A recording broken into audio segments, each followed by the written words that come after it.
Westminster because Boris Johnson's position's under mounting pressure this morning as the rebellion in his own party grows. Well, we know on the record that 28 of his own MPs have publicly called for him to go, and these are on both wings of the party, which is worrying for the Prime Minister. And, of course, there are many, many more questioning his position.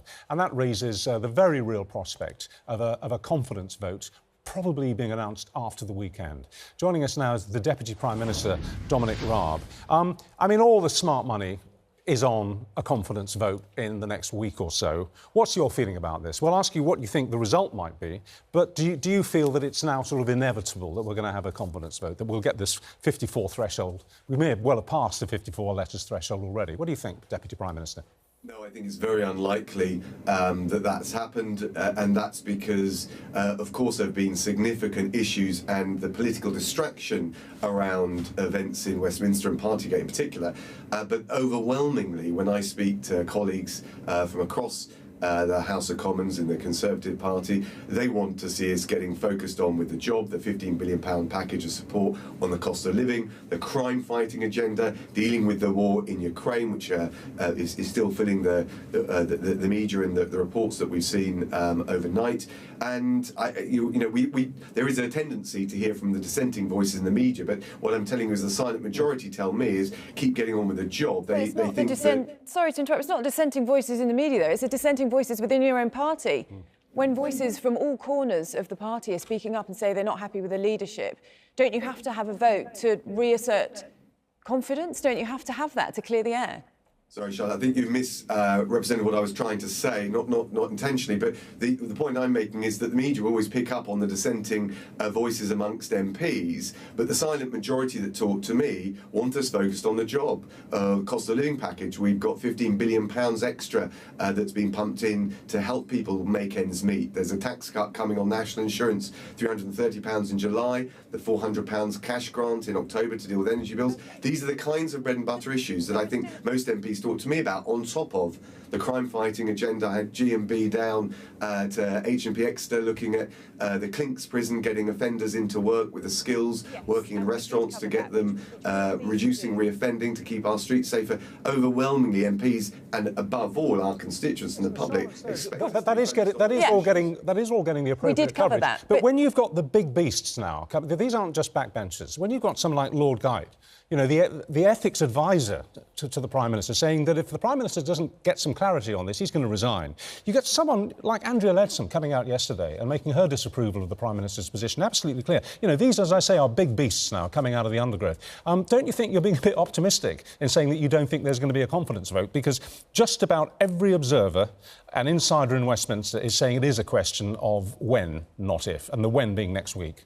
So, first of all, Andrea Leadsom, as far as I know, hasn't put in a letter of no confidence. What she has talked about is the issues raised by the Sue Gray report, and, of course, the Prime Minister has addressed that. Lord Guide has raised the specific issue of why and how the ministerial code was not breached. The Prime Minister addressed that in a letter, and his point was, and I think he's explained this fairly and had in the House of Commons, that the breach for which he was fined was inadvertent. He wasn't deliberately breaking the law because he went into a gathering which was you're really bulletproof, aren't you? I mean, you really don't think that what Lord Guide had to say is all over the front pages today in detail, and it's not the interpretation of the media, it's what he said and what Andrea Leadsom said yesterday. I mean, it's serious. Are you not at all worried about the fact that there are so many people within the party who are speaking up, who obviously have genuine concerns about the leadership? We look at the latest figures. Labour have an 11-point lead. Yep. Does that not worry you? Something has to be done. You can't just say, oh, well, actually, there are quite a lot of people that don't agree, therefore we're OK.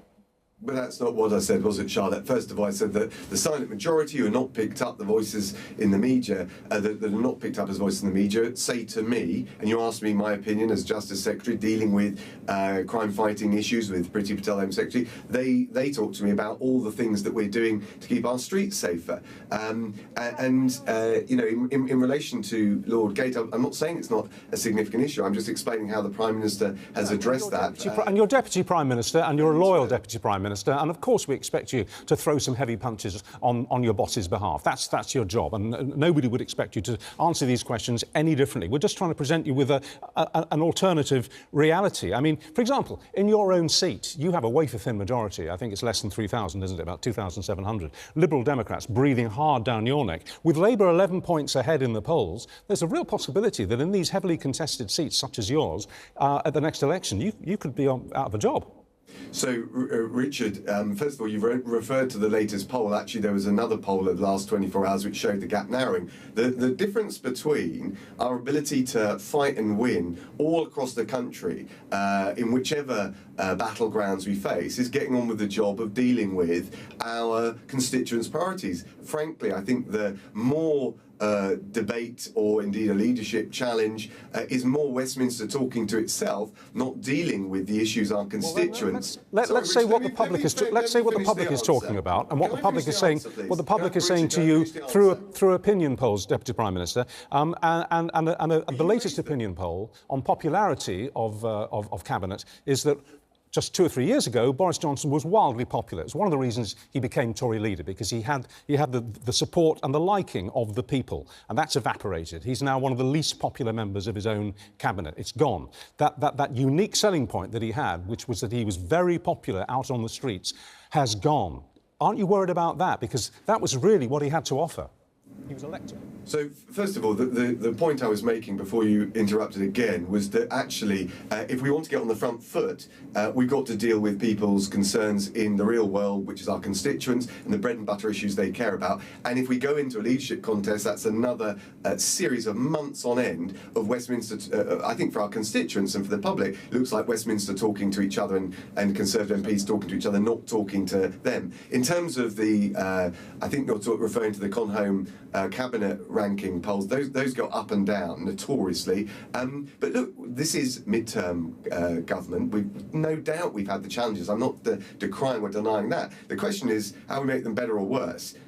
Frankly, the people in Parliament calling for a leadership contest, the most, are the leader of the Labour Party and the leader of the SNP in Blackford. They're not doing it because they think it's in the Conservatives' interest or indeed the country's interest. So I'm just giving you my view, overwhelmingly shared, I think, by the silent majority of Conservative MPs. We've got to be focused on the people. We've got to be focused on the cost of living challenges, and I talked a bit about that. The crime-fighting agenda. We've got to be keeping our... But isn't it an issue, though, that you aren't able to concentrate on that while you've got what you may call a minority, but it is a significant number of dissenting voices within your own party? I mean, that must be hugely frustrating. It is frustrating, Charlotte. That's totally fair. The answer is to redouble your efforts to focus on the things that matter. The cost of living challenges, the support we're providing, the crime-fighting agenda, cutting reoffending, which you did very fairly come and cover up at HMP Exeter on your show, I believe it was yesterday or the day before. So, but the answer is to deliver, get on with the job, and that is the number one thing, that whether it's shifting polls or regaining the momentum, is what I think our constituents expect of us. Well, listen, apologies for interrupting. I do try not to. I try and do it judiciously. We have a limited amount of time. But we have a limited amount of time. But apologies, I don't like interrupting people. Look, you've talked about law and order. Big story in the papers today. Fines of up to £1 million for vendors who sell knives to kids, to underage kids. That's really going for it, isn't it?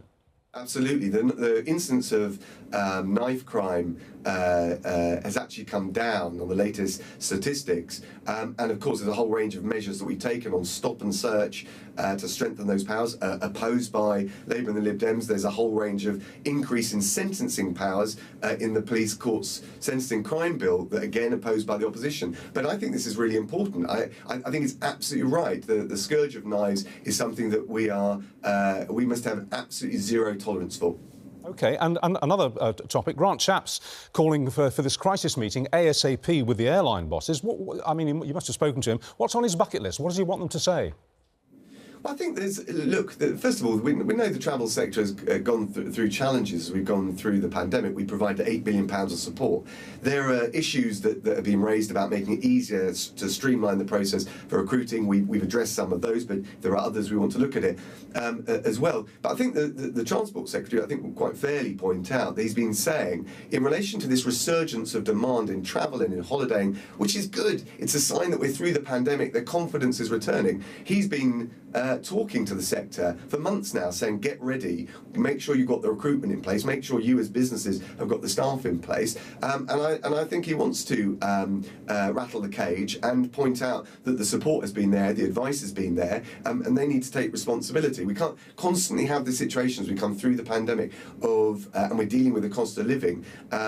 We've got to get outside of we've got to get beyond the emergency situation we're in and make sure that we've got an approach whereby businesses are weaned off the support they were being provided and are taking responsibility for dealing with their customers, and not least because our focus is on the cost of living. So I think Grant Shapps has handled this rightly, and of course, but we want to engage with the sector to make sure there are smart, sensible things we can do together. We can make sure that those holiday makers can get away. Just before we let you go, it's our top story today. It's in all the papers today. This interview the Archbishop of Canterbury has done, talking about we should be a more forgiving society. He's referenced Prince Andrew with respect to that. What's your view?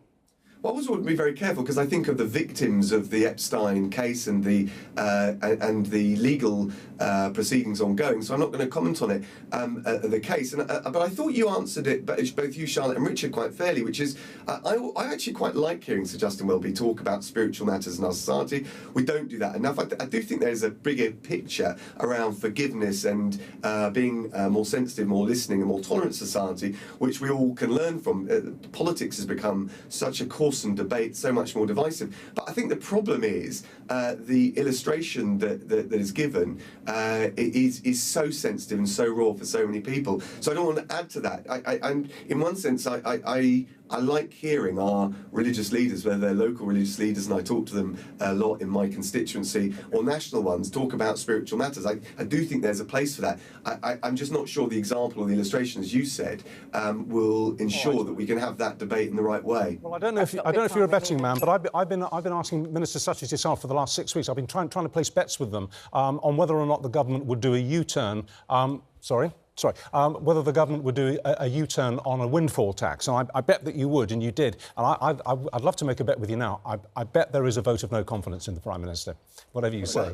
Well, first of all, I don't think it's true to describe this windfall tax in its conventional sense because of the super deduction which allows those businesses that are investing in the sector to defray their costs of doing so. But I'm less of a betting man than you, Richard, but I'm fully confident that we'll continue, that this Prime Minister will continue and that we'll win the next election. I've got a put on the table. Rob, thanks very much for your time this morning. Thank you.